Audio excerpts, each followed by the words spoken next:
Hey y'all, Fat Man Outdoors. Hey, if you liked the video, click that like button and click subscribe so that you'll get notifications whenever we post new content. Appreciate you watching. This is the Fat Man. I'm gone.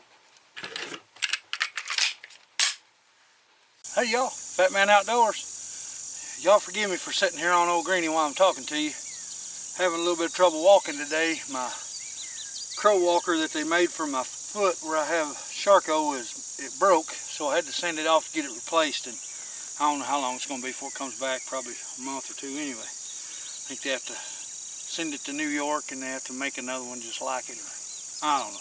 But anyway, I still got my old brace. I'm wearing it. Sucks wearing it because it makes my foot hurt real bad and my ankle is giving me nightmares. But you know what? Deer season's around the corner. Heck with all this negative stuff. Let's get positive and let's look for bones on big-eared heads. That's what I'm looking for. So what I've done here is I want to show you something I made. As y'all know on this channel, I don't like to throw nothing away. Okay? So what I've done is, you saw the video where I made the solar powered feeder out of one of the old wild game feeders that was attached to the bottom of the old camouflage 5-gallon bucket. Well, here is the old camouflage 5-gallon bucket. Okay, well, what I did was the hole that was already through it, I merely wired a 90-degree angle of 4-inch PVC onto it, and I made me some baffles in there with aluminum flashing, and so that the corn couldn't all just run straight out of it. It'll come out as they eat, and that thing will hold about 30 pounds of corn, 30, 40 pounds of corn. I think they're actually a 6-gallon bucket, and to be honest, I think they're advertised at holding 50 pounds, but it won't hardly hold 50 pounds. Not of field corn, maybe of stuff like you get at Walmart where the weight might not be exact or something, I don't know. But anyway, very simple setup. One thing I will say do different than I did. When I went to the barn to get a fence post this morning, I grabbed the first fence post I saw, which was a 6-foot fence post, and that created a lot more work. Get a 4-foot fence post, even a 3-foot will be fine. All you need is something to slide your pipe down over. Then you're going to get a piece of 3-inch PVC, or 2-inch rather, PVC, and you're going to screw that or attach it to your bucket the best way you come up with. I put a piece of wood inside the bucket and then ran some screws through the side of it, and then I also went around it with a ratchet strap just in case, you know, we get down there and a buck starts knocking around on it.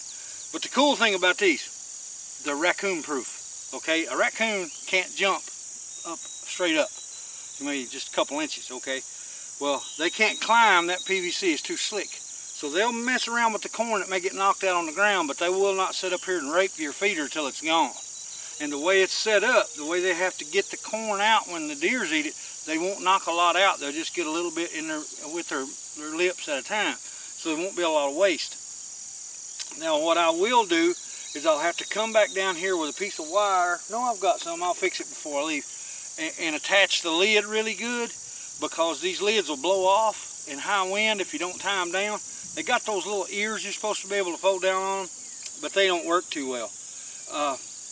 One thing, I wanted to put this one where it's at for a reason, because I got a blind set up at about 30 yards right there, and I'm going to try to crossbow hunt out of that, and I wanted to stay in that 30 to 50 yard range. I've got a couple other feeders back on the other side of the property over there, the one that we just made out of the unit that come off the bottom of this bucket, and the one that we've had up for so long, the original one that I made that's got the Camo Jojo camera focused on it. It's been there for 16 months now with no batteries in it, just solar panel. We're about to go and hook the solar panel up to that feeder that we just built. It's been a nightmare with Amazon, but I will say this. When I called them and I told them the situation, 3 days in a row I got an email from UPS, United States Postal Service rather, not UPS, telling me to go to my local post office to pick up my package. I'd be there when they unlocked the door at 8:30. And they said, nope, the carrier's already took it out. I said, well, how am I supposed to beat the carrier to get it so that he don't get it? Okay, well, for 3 days in a row, he never delivered it. One day he said it was pouring rain, he didn't want to get out of the car. What do you get paid for? I know postmen have got a bad job, But come on, I mean, because it's raining, he could have pulled up in my driveway and honked his horn. I'd have come out and got it. He wouldn't have to get out of his car. Day 2. I was outside all day working on my tractor, literally from 10 a.m. till I went to school to go get my daughter at 2 p.m. and he said he come by about 1:15 and blew and blew and blew and blew and nobody came out. Apparently he was at the wrong house. I don't know, maybe. Day 3, he stopped by and said there was dogs out. This same mail carrier has carried mail to my house for years, and my dogs have been out the whole time. They bark like crazy whenever he comes, but then they pay him no mind because he's a regular. I don't know what the deal was. But anyway, I called up Amazon, told them the situation, that I wouldn't get my package like I was supposed to, and I'm a Prime member and I pay for my Prime every month. Whether I ship a package or not, I always pay for my Prime because I like getting the Prime TV channels. And the guy said, hang on, let me see what I can do for you. This is amazing. The order that I had coming was $130 something, everything all together. They reimbursed me for all that. And I said, well, what? I don't want to send my stuff back. And they said, you don't have to. You keep it. We're doing this because the shipping was so messed up and because you're a loyal customer to Prime.